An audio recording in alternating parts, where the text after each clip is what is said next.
Alrighty, let's talk about the Allard Plantation or Allard Plantation if we want to get a little better, but we're New Orleans, we'll say it the way Yats do. The Allard Plantation on Bayou St. John, which is now, of course, the location of New Orleans City Park, which I will always on social media do the City Park greater than Audubon Park hashtag fight me, and we can argue that sometime. If you're an uptown person, I'll gladly debate that with you anytime. Uh, we did this as one of our third Thursday lectures, as you guys know.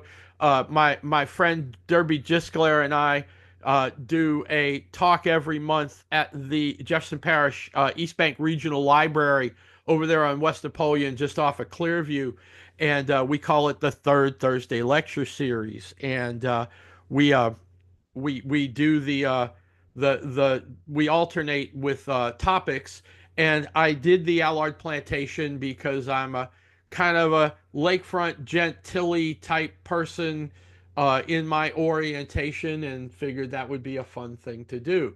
Who's talking at you? If you didn't know already, I am Edward Brandley, your NOLA History Guy.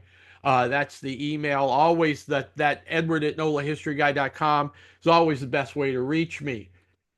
When you go out to NOLAHistoryGuy.com, we encourage and invite you to subscribe to our weekly newsletter from the streetcar.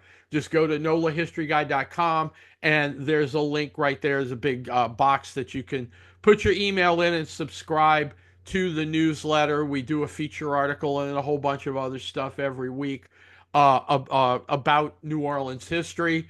Come join us. We also publish from the streetcar to Substack. So if you're a Substack person, you can find us there as well. A word from you, sponsor, buy my books. Starting in the middle there with the New Orleans, the Canal Streetcar Line was my first book in the Images of America series from Arcadia Publishing. Then there was the Brothers book, Brothers of Sacred Heart, New Orleans, which is history of my high school, Brother Martin High School, going all the way back into its origins with St. Stanislaus out on the bay to St. Aloysius and Coriezu high schools, and now Brother Martin continuing on. Maison Blanche department stores, Mr. Bingle is chapter 3, plus a whole bunch of other fun stuff. The MB book was a good bit of success, to the point where the History Press asked me if I'd be interested in doing a book on Krause Department Store at 1201 Canal. I had so much fun doing that. The second book on Canal Street retail, and good between the two books, a good bit of Jewish New Orleans Jewish history as well, because that the families that own the stores. Legendary locals of New Orleans. Think of it as a big who's who that runs across 300 plus years of the history of the city. And then New Orleans jazz, which is exactly that, going back to the predecessors of jazz into King Bolden and the Creole Cats, the Sicilians, and traditional jazz all the way to modern times. Go buy them at all the usual suspects. When I was doing a lot of this stuff, of course, I was still working, and I was an IT nerd. In particular, I did a lot of corporate computer training with enterprise computing, networking, and enterprise storage. And now that I'm retired, I do a good bit of volunteer work with the Friends of the Cabildo. I am a docent at the Cabildo and Presbytere museums. You ever want a tour? We can fix that. We hook you up with that for just the price of your admission. And then, of course, the other component of that with the FOC is I am a volunteer tour guide that does the walking tours of the French Quarter for the FOC. If you ever want to take one of the tours, just go out to friendsofthecabildo.org. Shoot me an email if you want me to be your guide specifically, and we can certainly work that out as well. So let's get down to business here. Let's talk about the Allard Plantation. So we'll start with an introduction. Why this plantation over the others? Allard and, of course, now City Park are along Bayou St. John. And so we'll talk about the importance of Bayou St. John and its background from when it was occupied, where the when the indigenous lived there before the Europeans got there, and then the early Europeans, and how that the area morphs into what becomes the Allard Plantation in the Spanish colonial times. The plantation raised sugarcane, grew sugarcane, granulated it and processed it there, and basically brought it into town for sale and export out along the river. We'll talk a little bit about Allard House, the big house on the plantation. The plantation had three big oak trees that still stand to this day as part of City Park. They've got interesting names, and we'll talk about them: Suicide, Dueling, and Singing Oaks. There is a tomb that's underneath Dueling Oak that has all kind of crazy stories associated. Well, not crazy, but fascinating stories, better to say, associated with the tomb. And then we'll wrap up talking about how Allard becomes the property of John McDonough, the real estate magnate and developer and philanthropist, and how that morphs into our modern day city park. So let's get moving here. Why talk about the Allard Plantation in the first place? Well, the easy, simple answer to that, of course, is because it's City Park. City Park is one of the largest urban parks in North America, and it's a lot of fun. There is a marker at City Park, that historical marker that tells you gives you that quick background. I'll read the marker to you. Plantation of Louis Allard was purchased by his grandfather, Don Santiago Loren, in the 1770s from the estate of Francisco Elie, called Duplanty, as in the Duplantis family, that whole type of thing. Duplanty, the builder of the first Cabildo building in New Orleans in 1769, acquired from Allard in 1845 by John McDonough, and then given to New Orleans in 1850 upon the death of McDonough. Quick note on this, because you guys, I just mentioned, I am a docent at the Cabildo Museum. When it says that Francisco Ari was the builder of the first Cabildo building in New Orleans, that's not the existing Cabildo building. There was always French buildings on the site that were the Garde du Corps and the jail, going back to the original French colony. But by the 1770s, the Spanish upgraded that and built a larger building, which then, of course, burns down in 1788, and the existing Cabildo is built in 1795. But anyway, the catch to this is Duplanty, or Francisco Ari, was a mover and shaker in the community, as well as being an architect and construction type person. So the building, of course, it's the Allard Plantation sits on ground that was an important area to the indigenous, because it was on the bank of Bayou St. John. The plantation itself, the land grants to this date back to the Spanish colonial period, and after being a plantation, becomes our largest public park. So let's go back to the beginning. Let's talk about the indigenous on the bayou. Now, the Chitimacha and Chickasaw tribes occupied the area on Bayou St. John, which Bayou St. John runs, of course, from Lake Pontchartrain down into my favorite landmark, say the end of the bayou, is basically down there by Parkway Bakery, and where the connector becomes basically what becomes the beginning of Norman C. Francis Parkway there, where Bayou Metairie and Bayou St. John joined together. And so the indigenous have been occupying that area and living in this area for centuries, before the French even got to the area. So the French come, and of course, the first exploration of the actual, coming into the city is by the Lemoyne brothers, which is Jean-Baptiste and Pierre. Pierre being the older brother, and Jean-Baptiste actually builds out, designates, say, we're going to build the colony here, and Bienville is the guy who sets everything up. He brings over, coming from Biloxi, old Biloxi, on the Gulf Coast, through Lake Borgne, through the Wrigley's Pass and the Chef Menteur Pass. The French come in, they come down the bayou from Lake Pontchartrain and hit the Great Portage, hit the end of the bayou, walk to the river, and that's how the city gets started. As they do that, they encounter the indigenous, and Bienville, of course, was a very good with languages and a very sociable, personable kind of guy who was able to talk to the indigenous and develop good relationships.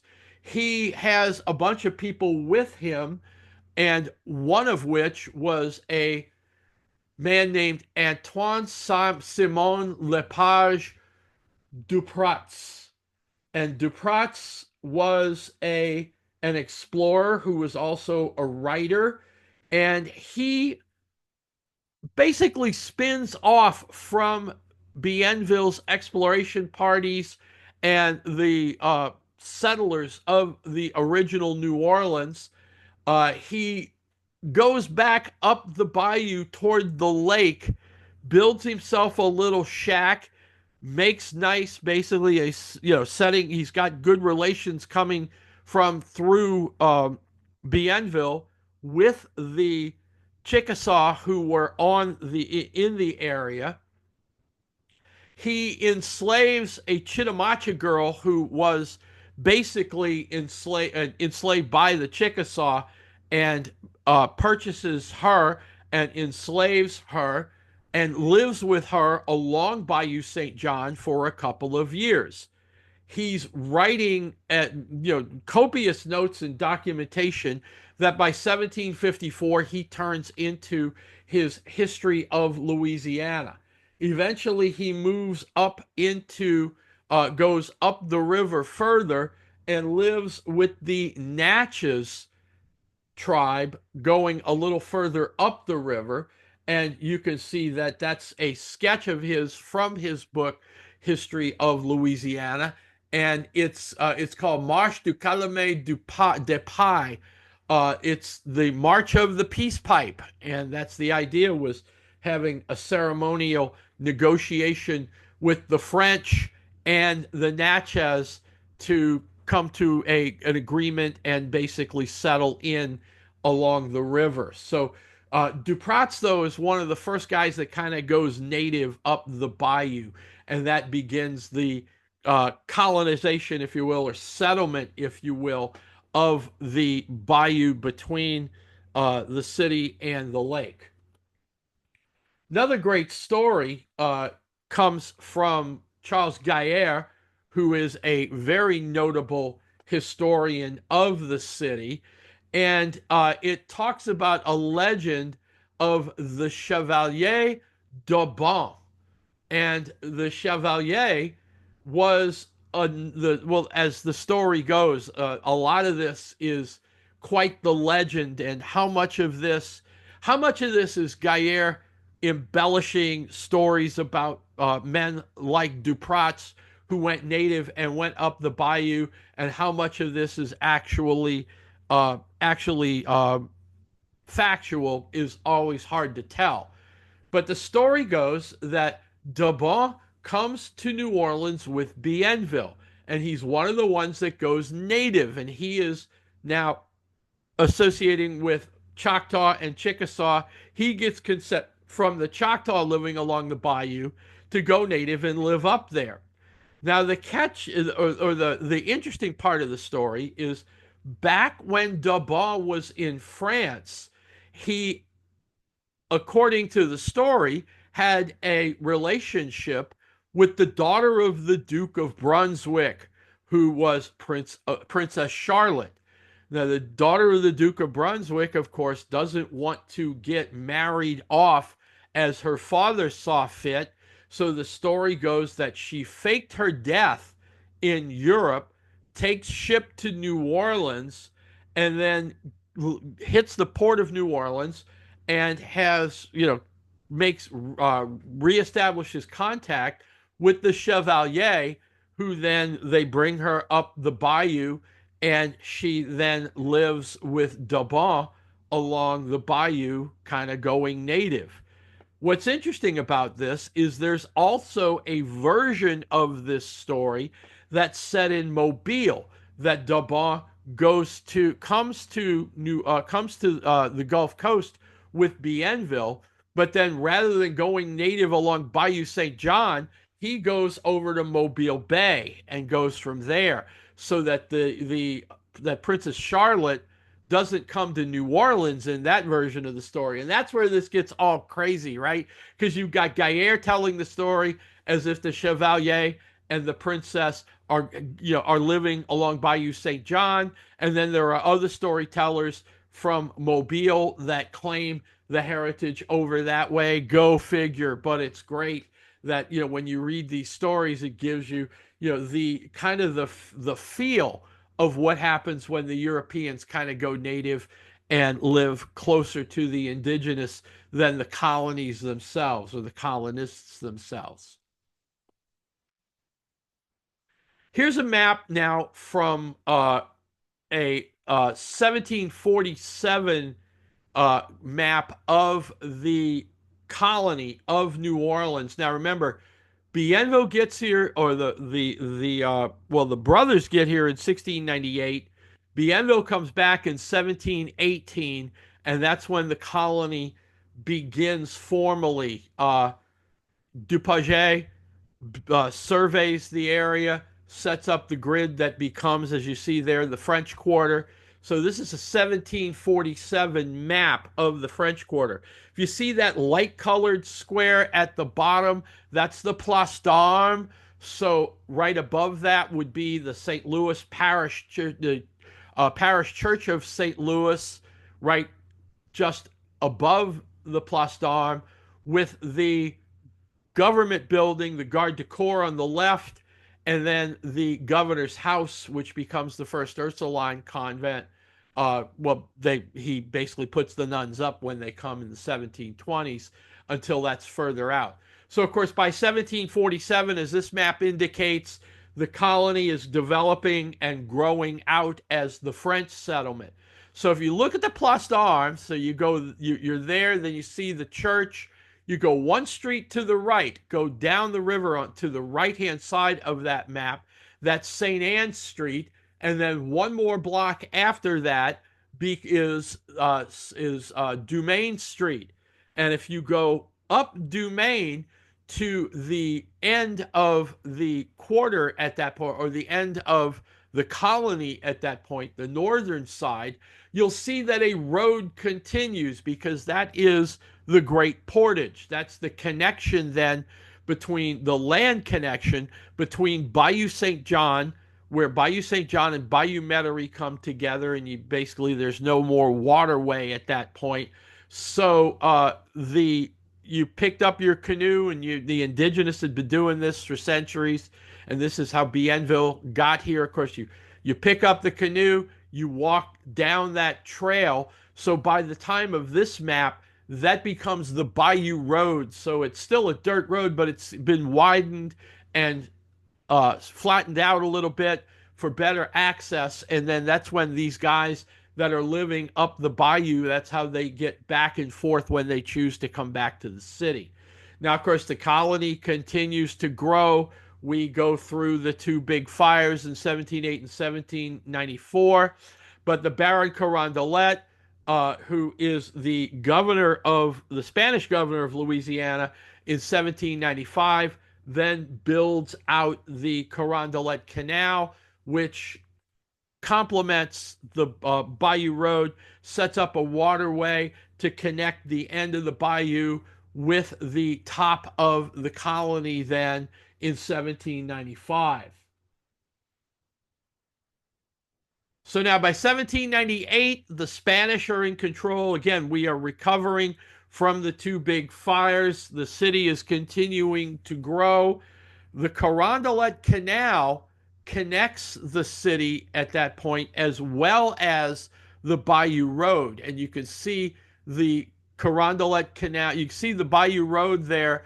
There's the dotted lines that come up from the bottom of the map there. Uh, you see crossing Bayou Gentilly up into Bayou St. John.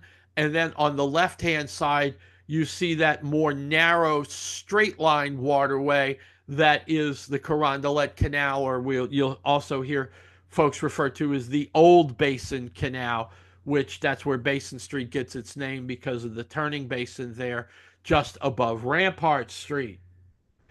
This map comes from Catherine Campanella's great book on City Park, which we'll talk about in a little bit.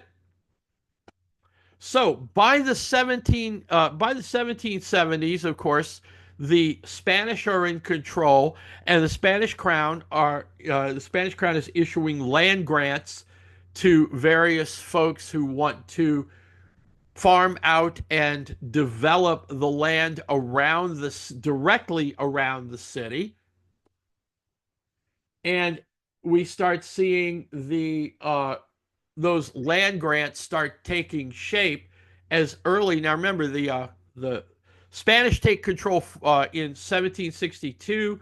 The first governor gets here in 1768.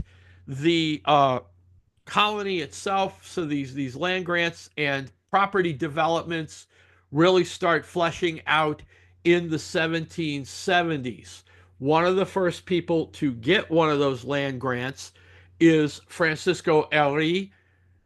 He, in addition to building out and developing the city, he acquires the land here now that is at the convergence of Bayou Metairie, which see where it says Metairie Road there on the left-hand side of the map, and then of course Bayou St. John, where the bayou merges into Bayou Metairie, and Bayou St. John merge together. So that part just toward the lake from the bayou becomes Henri's property.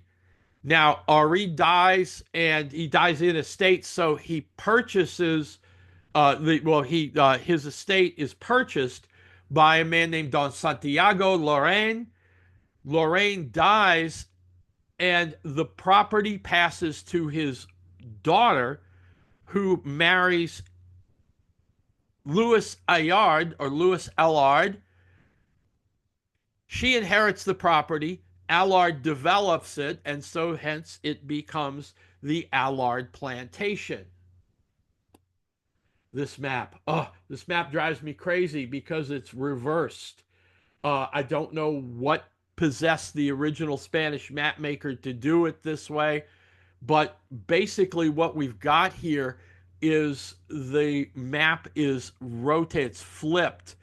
And so instead of basically the left-hand side of the map is actually the eastern side of Bayou St. John, and the right-hand side of the map is the western side of Bayou St. John. And you see there, and we know this because if you look on the left-hand side, it talks about Bayou Gentilly and the Bayou Road, and that's just not correct because that's going to be on the eastern side. But if we flip the map, we see how everything should look properly. So forget the fact that everything's upside down, and you'll see now that Monsieur Allard's plantation there is on the western side of the Grand Bayou de Saint Jean, or de San Juan, depending on which language we're dealing with. You'll see that Santiago Lorraine had his own land grant on the right-hand side, going towards Bayou Gentilly, and then of course his daughter marries Allard, and so he acquires the Henri property on the western side, and she inherits all of that land as well. So the Allard side now becomes what we're talking about because it's the most significant of the group. This is a map from 1819 that shows all of this. It's a copy of a Spanish map, I should say, specifically. So here's another map now from 1828, and you'll see it's a little more, well, two things. uh, the As things developed under as American territory, and you can see that the city is growing out a good bit, and you see there way at the bottom, just above where it says the caption where it says 1828, you'll see that housing and development has come out up from the river, and that's the beginning, or that's the road, the Bayou Road that connects and leads up to the that connects and leads up to the bayous themselves. And you can see we have Metairie Road along Bayou Metairie on the left there, and then the bayou merges in there at the Allard Plantation, and that's that area. I always like to say it's that merging area was really awful swampy, and till the 1795 canal connection was a bit of a mess. So this that where it says Allard with one L, that is the Allard Plantation, and you can see there's other stuff as it goes up towards the lake, which the lake is that little splotchy area in the top right corner of the map. The land in this area was best suited, as the folks who come into this area saw, for growing sugarcane. And sugarcane is a big deal. We know that throughout the history, from obviously growing and refining sugar in Cuba, in Haiti, other islands. Once they can get sugarcane growing and developing here in Louisiana, becomes an incredible cash crop. This is a lithograph. I'm going to read the caption for you because that's a bit small, but it's straight from the sources here. Colored lithograph by Petit after a drawing by Theodore Bray. Depiction of the harvesting of sugarcane on a plantation by enslaved people. In the foreground left, a so-called pondo, a flat-bottomed vessel with which the cane was transported to the plantation. So basically what we've got is the plantation. We see the growing area along the bank of the bayou, and then the enslaved would cut the cane, load it onto barges, kind of get a flat bottomed vessel. This is like a pirogue, but you can see it's more of a small barge. It's deeper. It's got a deeper draft than your basic just fishing pirogue, as you can see there. So the enslaved would cut the cane, bring it to the barges, bring it to the pondos, and then that would get punted. As you can see, the guy with the pole would move the barge back up to the big house, to the plantation house, where then the cane would be refined, processed, and granulated. That granulation process is Deborah's initial granulation process, which involved you cut up the cane stalk and boil it in kettles. The stalks are removed. You let the water cool slightly, and then the sugar crystallizes and sinks to the bottom. You drain the kettle, extract the sugar, fill the kettle back up, and start it all over again. This was an incredibly labor-intensive process that was done by enslaved Africans.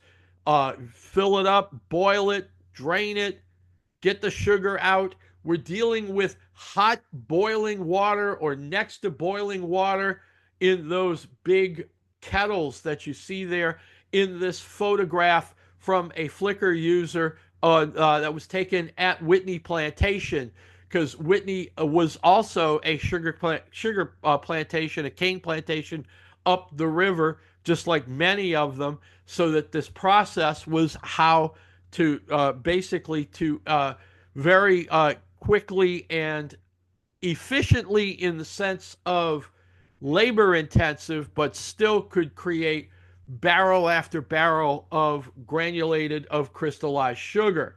Again, the big catch here is that the enslaved that did this work, this was hot, hard, dangerous, heavy work, to the point where the average lifespan of an enslaved African on a sugar plantation was approximately 7 years. You're working with this hot stuff, with this hot metal in this boiling and the boiling water in it. Injuries, burns lead to infections. The enslaved just died just a lot faster than even working in a cotton field or something like that. Um, that got expensive, in the sense that the planters, of course, had to replace their enslaved way faster than they wanted to. But the profit of sugarcane was such that it all worked well. It worked out in their favor anyway. That was a good bit of a complication. Now, sugar granulation using DuBois' method starts in 1795. DuBois' plantation was, of course, uptown, more or less where Audubon Park is now, or actually right next to Audubon Park, not specifically on Audubon Park. Uh, a an enslaved man from New Orleans, Norbert Rieu, goes to France, ends up becoming educated in France, develops a chemistry and engineering background. He is looking for a better way to refine sugar so that he can basically save the lives of the enslaved workers and laborers that were doing this incredibly dangerous work. He develops a device that's called the multiple effect evaporator, which he's able to patent in 1846. And essentially, the idea of the multiple effect evaporator is you have that kettle. You can see there down on the left hand side diagram, you've got the sugar kettle down there. But what you do now is you boil the sugar cane with the evaporator on top of the kettle. You load it up, you boil it. But now what happens is you let you use basically it's almost essentially an evaporation distillation process to pull the water off of the sugar crystals, and then that way you're not having to have human labor or have making this so human intensive.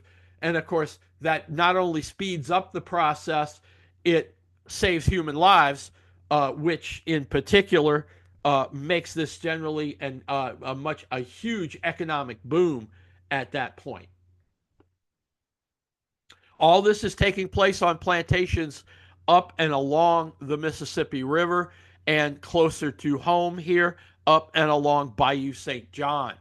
And of course, the Allard Plantation is one of those that's growing sugarcane, cutting it, bringing it, as we saw, back up to the big house where it's processed initially, granulated using DuBois' method, and then later using the multi-effect evaporator.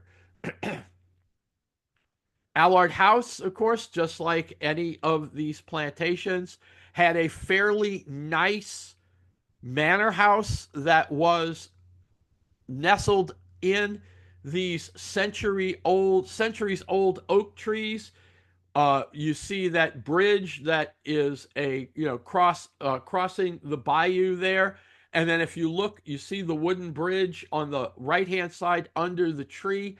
If you look back into the back behind the oak tree, that is Allard House. This is Henning's 1898 painting of the Allard Plantation, which of course Henning is much more enraptured now by the oak tree, and kind of paints in the Allard House based on description. Now, By 1898, the house is in very much in disrepair, but he definitely uh, reimagines it from an earlier, a more prosperous time for the plantation.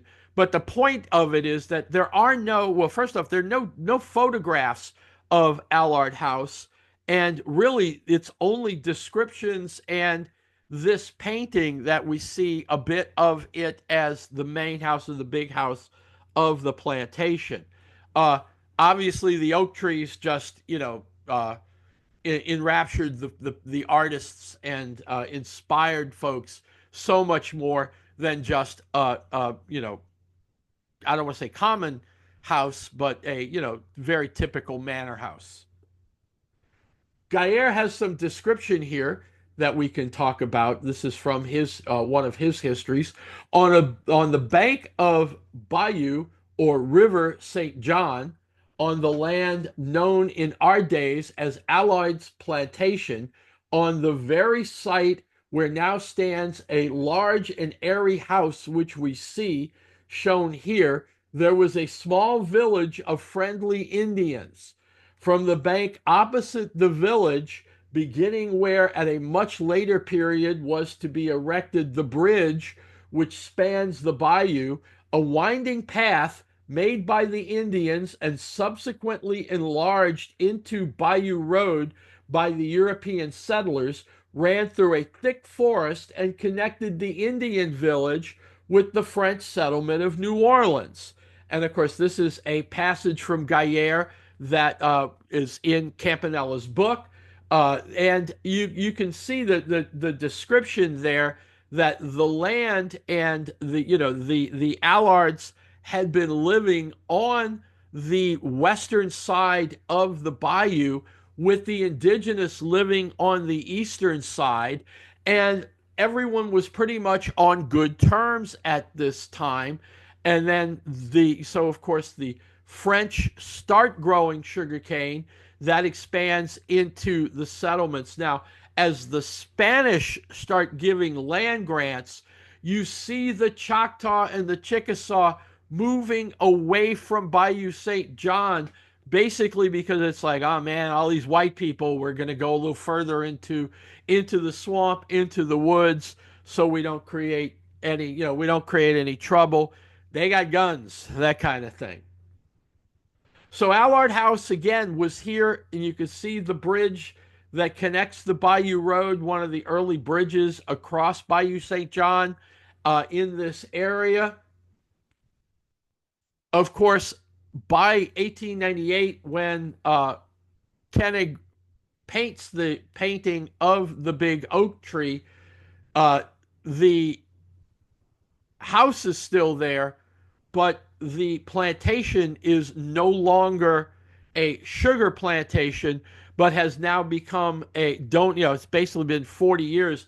It is the nascent New Orleans City Park, after having been the area being donated by McDonough to the city of New Orleans.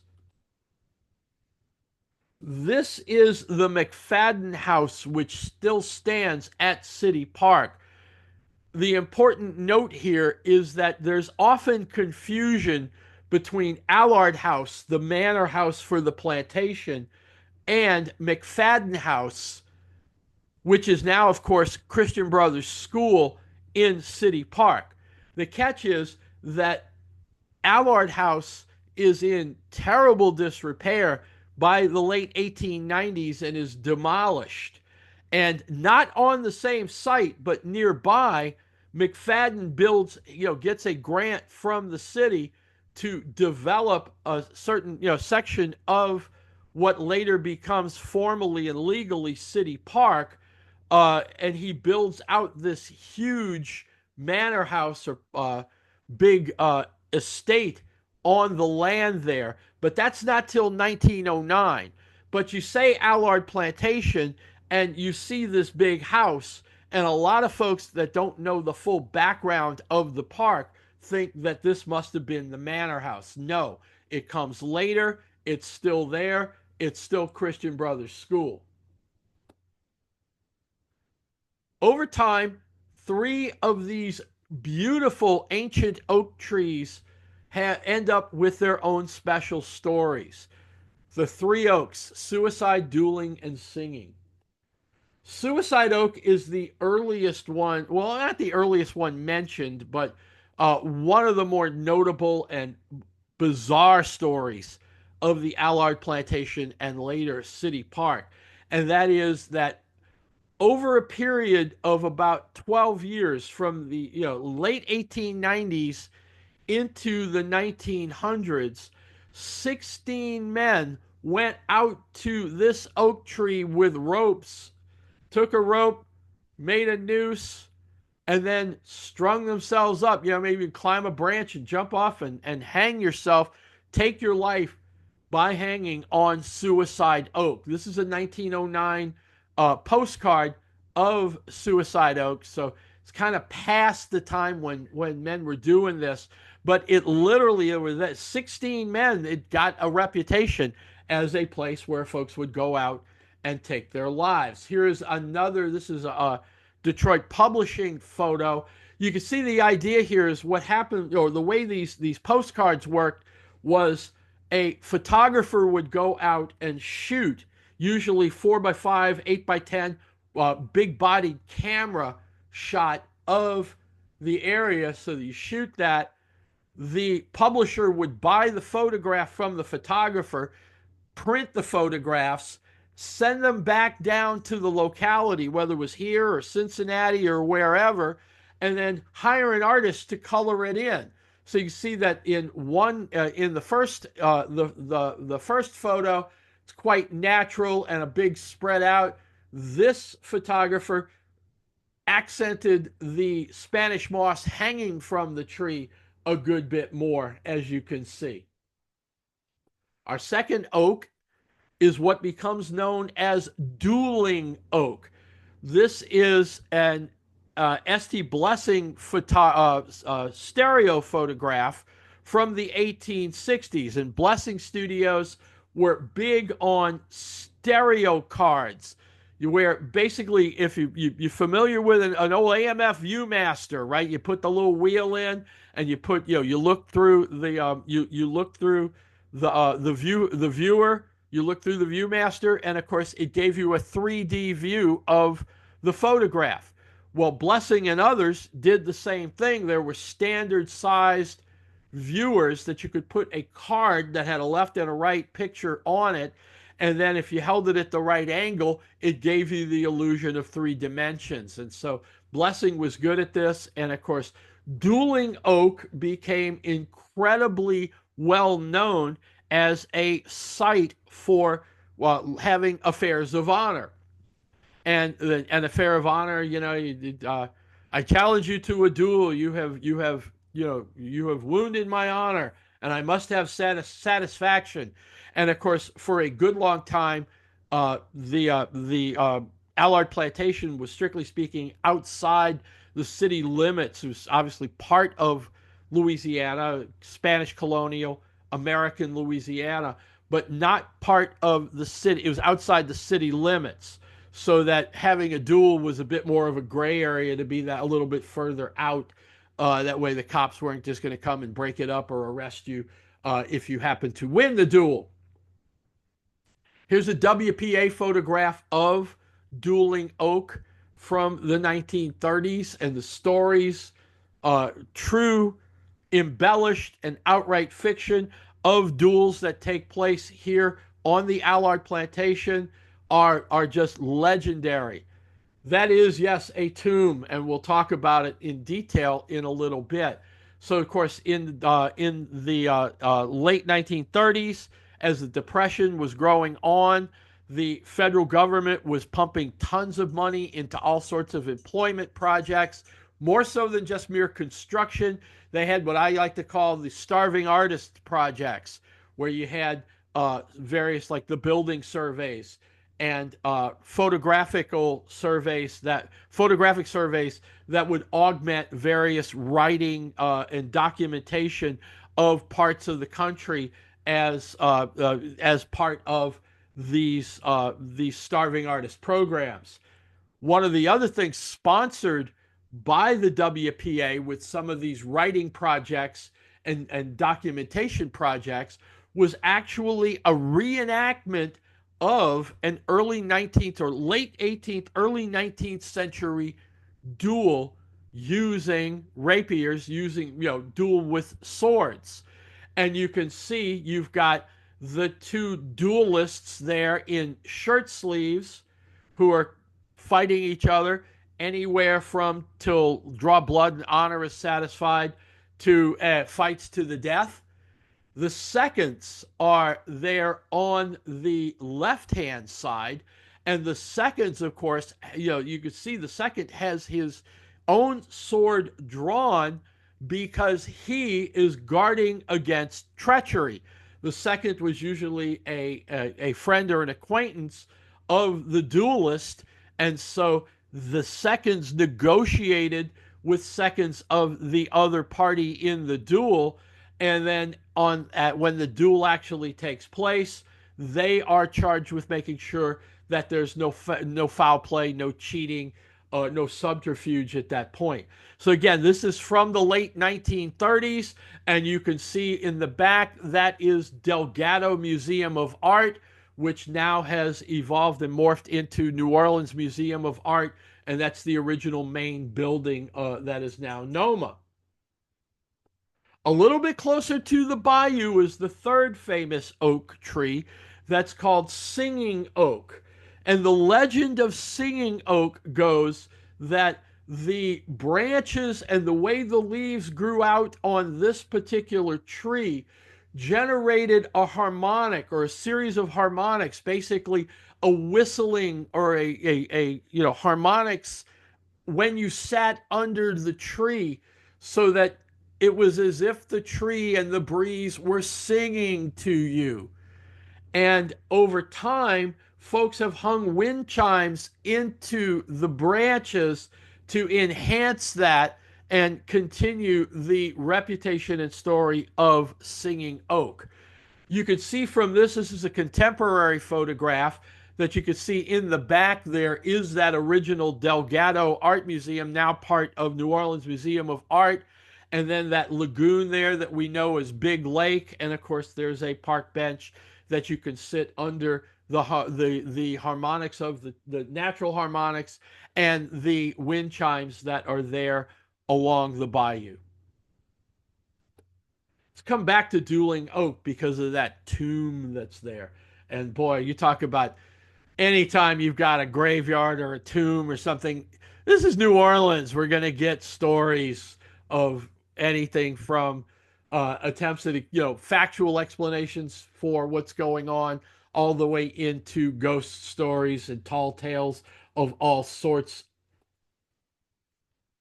So here's that WPA photo again, showing that there was indeed a sarcophagus. There's a tomb here below Dueling Oak. Unlike the single tombs and the vaults that we see in our above ground cemeteries, this is a classic crypt or vault where you see you've got that big stone on top of then what would be a crypt under the stone. So you'd have to move that big stone off to bury someone in the tomb, as opposed to in our classic tombs where you've got a vault and you'd slide it in the front and go from there. So this tomb is there on the Allard property. Now, nobody's quite clear of when this tomb was built, but we know a few things about the area and the owners of the plantation. The first was that Louis Allard, who of course inherits the Erie estate, the Lorraine's estate, through his wife, and is the first master of Allard Plantation. Well, a lot of people would automatically assume if there's a tomb on the plantation, it's going to be the founder of the plantation. But no, that's not correct, because he's buried there in St. Louis number 2, which is the second Catholic cemetery, well, third if you count the original graveyard.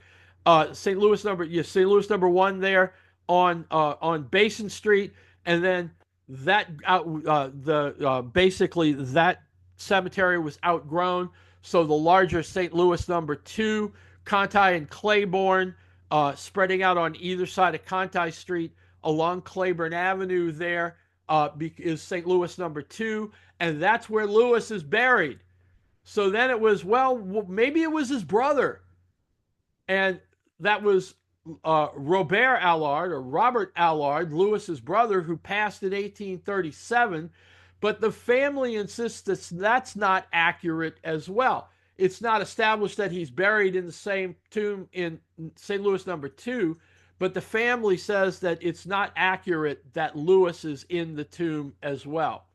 So the idea that this was an Allard family tomb was basically debunked by the family, but City Park never really corrected any of this, and they left the tomb there as well.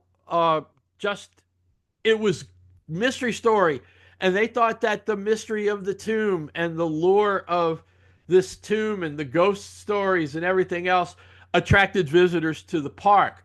So the park commission never really was that terribly interested in the factual, and correcting this.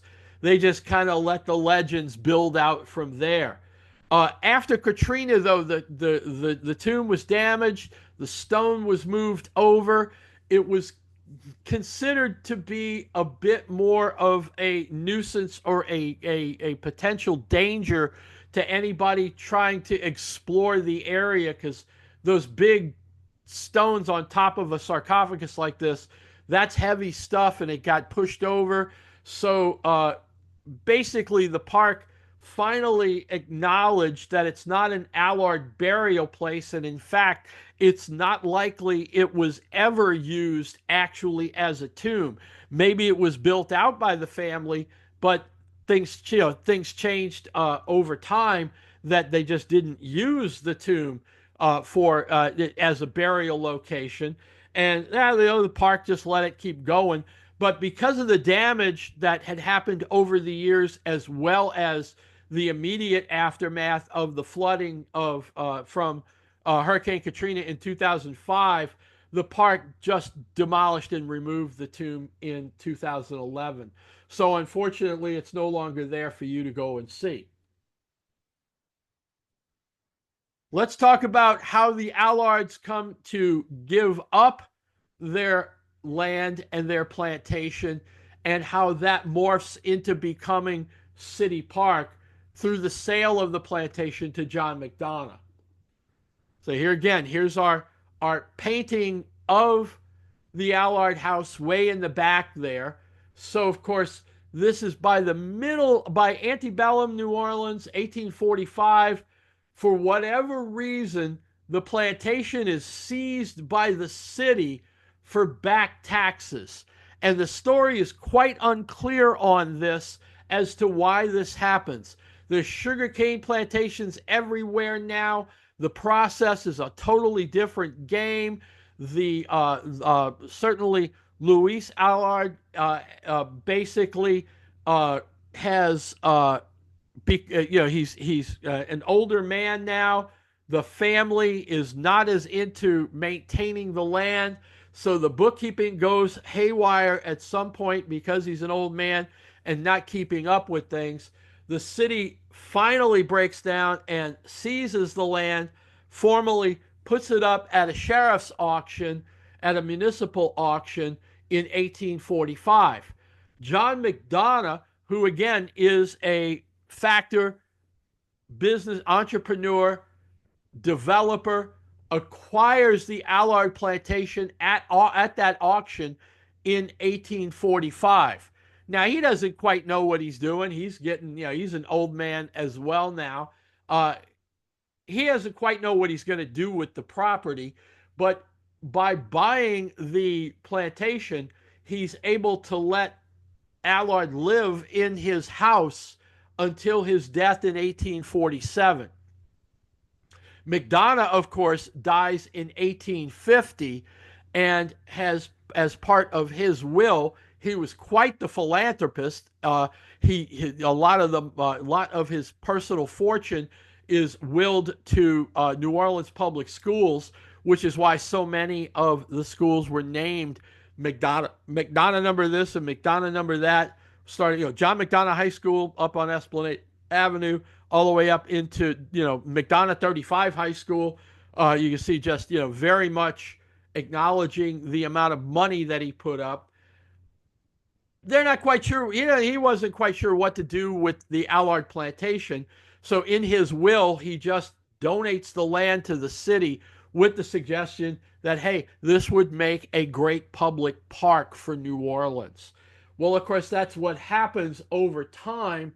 It takes a while for that to grow and develop as an idea, but the city takes this to the legislature, who then create a New Orleans Park Commission and a New Orleans Park based on the property of basically on the property willed by McDonough that was the original Allard Plantation. That's 1870, so 20 years after McDonough's wills this to the city. It's originally 300 acres. The city now has a mechanism to raise funds or get taxpayer money to expand this. And by 1927, what is now New Orleans City Park expands out from the original 300 acres into 1,300 acres. So, of course, the park itself, starting in 1870, starts getting developed, grown out, built out. One of the most notable structures from the early period of the park is what's called the peristyle, which was constructed in 1916. Now, remember, McDonough wills it to the city in 1850. They start trying to get things going. That really gets moving by 1870. But by the before the U.S. entry into World War I, but after Reconstruction, and you start seeing the lost cause folks after the Civil War looking to embellish and preserve their version of what happened during the Civil War, and you see a great deal of construction and monuments and everything else. That's the Beauregard Monument there at Wisner and City Park Avenue, goes up in 1916. But you also have these grand developments here, like the peristyle, and not far away from the peristyle was the pop bandstand and other buildings to develop this out along that lagoon. That lagoon is basically the end or the last bit of waterway of Bayou St. And so you can see it's just a gorgeous area that was developed out. If you want more story of the park itself and how it starts as this swampy land occupied by the indigenous, to the early French, to the Spanish land grants, all the way then to New Orleans City Park. Catherine Campanella's Images of America book, called New Orleans City Park, is just fantastic. It's in the same series as my 4 Images of America's books, and it's a wonderful, it's a very entertaining New Orleans history read, because it's coming at it from obviously a very entertaining subject, City Park. That wraps us up, and I encourage you very much to go out and get not only, obviously go support my books, but get Campanella's book as well. Deep dive into this. You see something that catches your eye, by all means, drop me a note, drop her a note, and let us know that you enjoyed it. Shout out to the folks who made, this is my favorite PowerPoint template, which is why you keep seeing it all the time. It's licensed as a Creative Commons share-alike PowerPoint template. If you shoot me an email, I will be more than happy to send you this template, because it is in the Commons.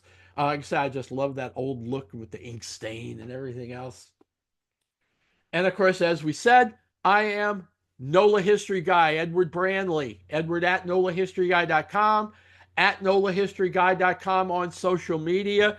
Feel free to drop me a line, subscribe to the newsletter. Any ideas, thoughts, comments you have, send them along.